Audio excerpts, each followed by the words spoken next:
এই মুহূর্তে আমাদের সেবা হোমিও চ্যানেলের সাথে যেখান থেকে যুক্ত রয়েছেন সবাই সুস্বাস্থ্য কামনা করে শুরু করছে আজকের একটা গুরুত্বপূর্ণ আলোচনা।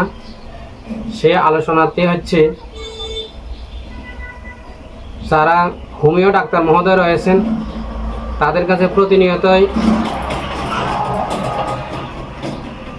যারা রোগী হিসেবে এসে থাকেন তারা একটা প্রশ্ন বারবার করে থাকেন এবং ডাক্তার মহোদয়গণ এতে বিরক্ত এবং আশাহত হয়ে থাকেন। সেই প্রশ্নটা হচ্ছে যে রোগীগণ প্রশ্ন করে যে কোনো একটা রোগ নিয়ে, যে অমুক রোগ ভালো হবে কিনা, অমুক রোগের ওষুধ আছে কিনা, অমুক রোগের চিকিৎসা হয় কিনা, এ জাতীয় নানান রকম প্রশ্ন করে থাকে। এছাড়াও আমাদের যে হোমিওপ্যাথিতে কোন কোন রোগের চিকিৎসা হয় এবং হোমিওপ্যাথিতে কি শুধু রোগের চিকিৎসা হয় নাকি রোগীর চিকিৎসা হয়, আমাদেরকে বিষয়টা ক্লিয়ার করা দরকার এবং এটা গুরুত্বপূর্ণ একটা বিষয়। আমরা উদাহরণের মাধ্যমে বা বিভিন্নভাবে আমরা চেষ্টা করব সেই বিষয়টাকে স্পষ্ট করার জন্য।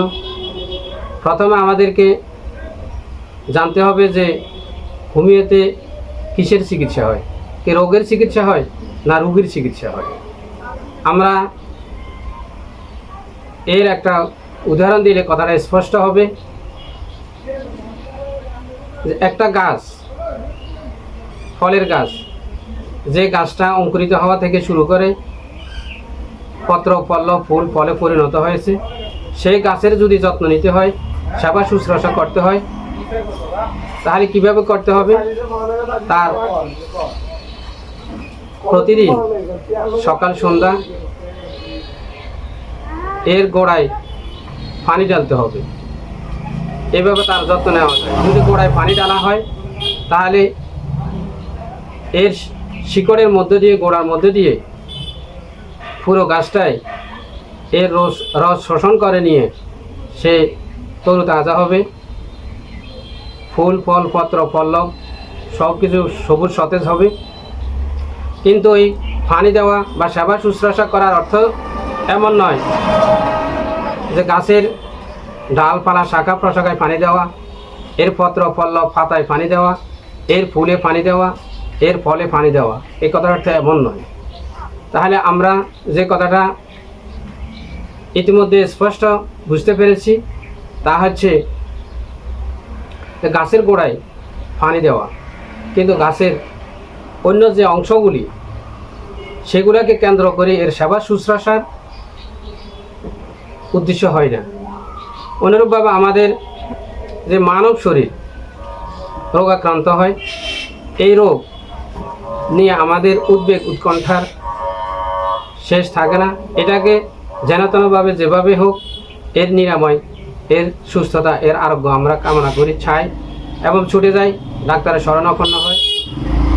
ডাক্তারের শরণাপন্ন হয়ে আমরা নানা প্রশ্ন করে থাকি এবং হোমিও ডাক্তার যারা, এদেরকে আমরা অতি ক্ষুদ্র এবং ছোট বা এর মূল্য কতটুকু এটা আমরা বুঝতে না পারার কারণে আমরা অনেকে প্রশ্ন করে থাকি, ডাক্তার সাহেব এটা চিকিৎসা হবে তো, চিকিৎসা করতে পারবেন তো, এই রোগের চিকিৎসা হোমিওতে হয় কি না, এই ধরনের নানা চিকিৎসা করে থাকে। কারণ আসল কথা হলো, আসল যে কথা, মূল কথা সেটা হলো হোমিওতে রোগের চিকিৎসা হয় কিনা, রোগের নাম ধরে, রোগের নাম উল্লেখ করে হোমিওপ্যাথিতে কোনো ওষুধ আছে কিনা, এটা আমাদেরকে আগে বুঝতে হবে। আমরা যারা হোমিও ডাক্তার স্বাভাবিকভাবে আমাদের সবারই এই কথাটা স্পষ্ট এবং ক্লিয়ার হয়েছে, কিন্তু আমাদের রোগীদের মধ্যে সেই কথাটা জানার হয়তো অভাব থাকতে পারে। এজন্য আমাদের হোমিও ডাক্তারদের উচিত সেই রোগীদেরকেও বিষয়টা স্পষ্ট করা। আজকের আলোচনার মধ্যে দিয়ে সেটাই স্পষ্ট করার জন্য চেষ্টা করব। আসলে হোমিওপ্যাথিতে রোগের নামে কোনো ওষুধ নেই।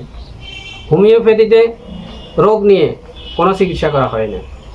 কারণ হলো অন্যান্য চিকিৎসা পেশায় বিভিন্ন রোগের নামে ওষুধ রয়েছে। ডাক্তারগণ বিভিন্ন রোগের নামে চিকিৎসা ব্যবস্থা করে থাকেন, ওষুধ দিয়ে থাকেন। কিন্তু হোমিওপ্যাথিতে এই রকমের কোনো চিকিৎসা নেই যে জ্বর হলে এই ওষুধ খেতে হবে, সর্দি কাশি হলে সেই ওষুধ খেতে হবে, এবং যৌন সমস্যা হলে এক ফাইলে শেষ, এক ফাইলে সমাধান, অথবা গ্যাস্ট্রিকের সমস্যা হলে এক ফাইলে সমাধান, গ্যাস্ট্রিকের বংশশুদ্ধ, গ্যাস্ট্রিকের সমস্ত বংশ এক ফাইলে সমাধান হবে, এরকম কথা, এক ওষুধে সমাধান হবে, এই ধরনের কথা হোমিওপ্যাথিতে নেই। এটা হোমিওপ্যাথি বিরোধী। আমরা বিভিন্ন মিডিয়ার মাধ্যমে জেনে থাকি, অনেক ডাক্তার নাম লিখে যে যৌন সমস্যার এক ফাইলে সমাধান ওষুধের নাম দিয়ে আমরা এর চিত্র দেখতে পাই বা এর আলোচনা শুনতে পাই। আমাদের প্রশ্ন যে হোমিওপ্যাথিতে কি এভাবে এই ধরনের কোনো চিকিৎসা আছে কি না, আমাদেরকে আগে স্পষ্ট হতে হবে। কিন্তু হোমিওপ্যাথিতে এই ধরনের কোনো স্পষ্ট কোনো চিত্র নেই। আমি প্রথমে যে উদাহরণটি দিয়েছি, হোমিওপ্যাথির উদাহরণটি হচ্ছে এরকমই, যা আপনাকে গাছের পাতায়, গাছের ফুলে, গাছের ফলে, গাছের শাখায় প্রশাখায় আপনাকে পানি দেওয়ার মতো সেই সিস্টেম হোমিওপ্যাথিতে নেই। হোমিওপ্যাথিতে সিস্টেম আপনাকে গাছের গোড়ায় যেমনভাবে আপনার পানি দিতে হয়, পানি দিয়ে সেবা শুশ্রূষা করতে হয়, এর যেমন সবুজ সতেজ করার জন্য গাছের গোড়ায় পানি ঢালতে হয়, অনুরূপভাবে হোমিওপ্যাথিতে রোগীকে চিকিৎসা করতে হয়।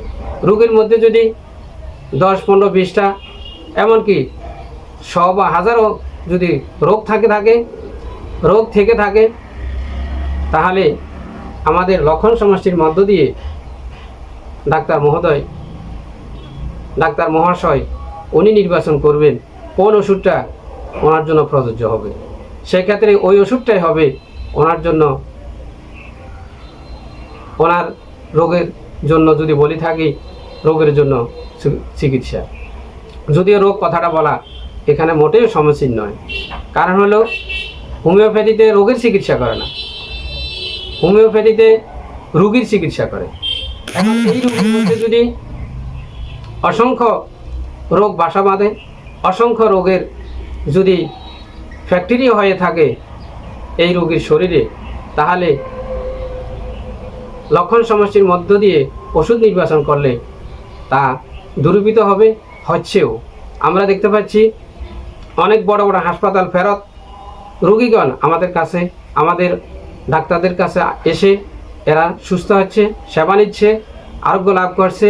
আমরা এজন্য যে সকল রোগীরা আরোগ্য হচ্ছে এবং যারা আরোগ্য হওয়ার জন্য চেষ্টা করছে, আমরা তাদের সুস্বাস্থ্য কামনা করি। এখন আমাদেরকে নিশ্চয়ই ইতিমধ্যে আমরা অনেকটা বুঝে ফেলেছি যে হোমিওপ্যাথিতে জ্বরের নামে কোনো ওষুধ নেই, হোমিওপ্যাথিতে যৌন চিকিৎসার নামে সুনির্দিষ্ট কোনো ওষুধ নেই, হোমিওপ্যাথিতে গ্যাস্ট্রিকের নামে সুনির্দিষ্ট কোনো ওষুধ নেই, কোনো চিকিৎসা নেই। আপনি আসবেন ডাক্তারের কাছে, ডাক্তার যে কোনো ওষুধের মধ্য দিয়ে, লক্ষণ সমষ্টির মধ্য দিয়ে সেই চিকিৎসাটা ডাক্তার করে থাকবেন। যেমন আমি বিভিন্ন মিডিয়ার মাধ্যমে দেখতে পাই যে এক ফাইলে যৌন সমস্যার সমাধান, এক ফাইলে গ্যাস্ট্রিকের সমাধান, এবং ওই ফাইল এবং ওষুধের নামও সেখানে লিপিবদ্ধ থাকে। আমার প্রশ্ন হলো, এভাবে হোমিওপ্যাথিতে কোনো ওষুধ নেই। এটা যারা করছেন, কীভাবে করছেন, অবশ্য এটা প্রশ্নবিদ্ধ বিষয়। তা আমাদেরকে যেমন এক ফাইলে গ্যাস্ট্রিকের সমাধান, অনেকে একটা পরিচিত ওষুধ, যারা রোগী, যারা সাধারণ লোক অনেকে জেনে থাকেন যে নাক্সবোম নামের একটা ওষুধ রয়েছে। এই নাক্সবোম ওষুধ যদি গ্যাস্ট্রিকের এক ফাইলেই গ্যাস্ট্রিকের সমাধান করতে পারে, তাহলে এই নাক্সবোম ওষুধ দিয়ে কি আর কোনো চিকিৎসা করা যায় না? আমাদের যে যৌন সমস্যার জন্য আমরা আজকে যেভাবে হুমড়ি খেয়ে আমরা পড়েছি, ডাক্তারদের শরণাপন্ন হচ্ছি, যে কোনো ওষুধ খেয়ে আমাদের জীবনকে আমরা ধ্বংসর মুখোমুখি নিয়ে যাচ্ছি। তো সেই যৌন সমস্যাও তো আমাদের নাচবন্দি হতে পারে, এবং নাচবন্দি হচ্ছে, শুধু হতে পারে কেন, হচ্ছে, এবং সুচিকিৎসা হচ্ছে। তাহলে এছাড়া পেটের পীড়া, ডায়রিয়া, আমাশা, সর্দি, জ্বর, যে কোনো সমস্যা শুধু নাচবন্দি হতে পারে। চুলকানির জন্য আমরা সালফার, এটা অনেকে আমরা এটাকে কমন ওষুধ করে নিয়েছি, কিন্তু চুলকানির জন্য তো শুধুমাত্র সালফার নয়, এটা যৌন সমস্যারও তো ওষুধ হতে পারে। যৌন রোগীও এই সালফার ওষুধ দিয়ে ভালো চিকিৎসা পেতে পারে। তাহলে আমরা কেন এই একটা ওষুধকে একটা রোগের জন্য নির্দিষ্ট করব? সেক্ষেত্রে আমাদের হোমিও নীতি বিরোধী। আমাদেরকে হোমিওপ্যাথির নিয়ম কানুন মেনে চললে অবশ্য আমরা যেমন সফল হব ডাক্তার হিসাবে, অনুরূপভাবে যারা রোগী তারাও রোগী হিসাবে সফল হবে, ব্যর্থ হবে না, তারা তাদের জীবন বিপন্ন হবে না। তা আমাদেরকে হোমিও নীতি নিয়ম ফলো করতে হবে, অনুসরণ করতে হবে। এর মধ্য দিয়ে যেমন রোগীর কল্যাণ, অনুরূপভাবে ডাক্তারদেরও কল্যাণ। কারণ আমাদের হোমিওপ্যাথি ডাক্তারগণ একটা রোগী ভালো চিকিৎসা করতে পারলে এই রোগীর মধ্য দিয়ে আমাদের আরও 100টা রোগী এসে থাকে। একটা রোগীকে যদি আমি ক্ষতি করি, তাহলে তো সে 100টা 20টা 10টা রোগী আমার ছুটে যাবে, তাহলে এটা আমার জন্য অবশ্যই মঙ্গলকর নয়। তো সুতরাং হোমিওপ্যাথির যে মূল কথা সেটা হচ্ছে treat the patient not the disease, অর্থাৎ রোগীর চিকিৎসা করো, রোগের নয়। আমাদেরকে রোগীর চিকিৎসা করতে হবে এবং রোগীকে বোঝাতে হবে যে আমরা রোগের নয় রোগীর চিকিৎসা করে থাকি। তাহলে রোগীরা তাদের বিভিন্ন চিকিৎসা নিয়ে বিভিন্ন ডাক্তারের শরণাপন্ন হতে হবে না।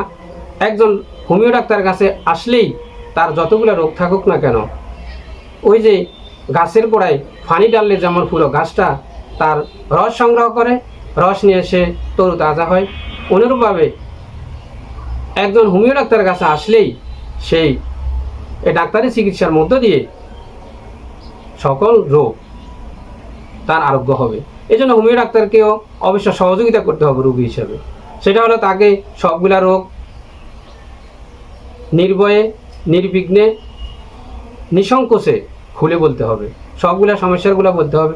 এমন একটা সমস্যা হয়তো থাকতে পারে যে সমস্যা চিহ্নিত হলে হোমিওপ্যাথি ডাক্তার ওই একটা সমস্যা দিয়েও অনেক সময় দেখা যায় যে রোগীর চিকিৎসা করতে পারে, যেটাকে আমরা হোমিও ভাষায় অস্বাভাবিক বা পিকুলিয়ার লক্ষণ হিসেবে আমরা ধরে থাকি। মোট কথা হচ্ছে আমাদের হোমিওপ্যাথিতে কোনো রোগের নাম ধরে বা রোগের চিকিৎসা হয় না, হোমিওপ্যাথিতে রোগীর চিকিৎসা করা হয়। এটা যেমন ডাক্তারদের জন্য ভালো, অনুরূপভাবে রোগীদের জন্য এটা অনেক উপকারী, যদি রোগীদেরকে সেটা বুঝিয়ে তাদের কাছে সেই মূল কথা, গুরুত্বপূর্ণ কথা হিসেবে সেটা উপস্থাপন করা যায়। আজকের এই ভিডিও যারা দেখছেন আপনারা সাবস্ক্রাইব করে এবং কমেন্ট করে আপনাদের সেই মতামত, আপনাদের যে সকল বিষয় জানার আগ্রহ রয়েছে সে সকল বিষয় আপনারা জানার জন্য কমেন্ট করবেন, সাবস্ক্রাইব করে সাথে থাকবেন। সবার সুস্বাস্থ্য কামনা করি। এভাবে আমাদের ধারাবাহিকভাবে পর্যায়ক্রমে আমাদের আলোচনা আসবে। এমনকি আমরা অন্য মেহমানকেও আমার এই চ্যানেলে আমি যুক্ত করার জন্য চেষ্টা করব, যাতে করে এক একজন ডাক্তারের মুখ থেকে আমরা এক একটা গুরুত্বপূর্ণ কথা শুনব, এবং যেমনভাবে এক একটা ফুলের এক এক গ্রান, অনুরূপভাবে এক একটা ডাক্তারের এক একটা অভিজ্ঞতা রয়েছে, অনুরূপভাবে আমরা চেষ্টা করব প্রতি সপ্তাহে কমপক্ষে 2টো করে ভিডিও দিয়ে আমরা আমাদের যে সকল রোগী এবং তরুণ ডাক্তার এবং প্রবীণ ডাক্তার যারা রয়েছেন তাদের সামনে উপস্থাপন করার জন্য এবং পরামর্শ দিয়ে, বুদ্ধি দিয়ে সহযোগিতা করবেন, এটাই সবার কাছে প্রত্যাশা। আমরা চেষ্টা করব আপনাদের সাথে প্রতি সোমবার এবং প্রতি বৃহস্পতিবার সংযুক্ত থাকার জন্য। আপনারাও থাকবেন এই আশা এই প্রত্যাশা সুস্বাস্থ্য কামনা করে বিদায় নিচ্ছি। সবাই ভালো থাকুন।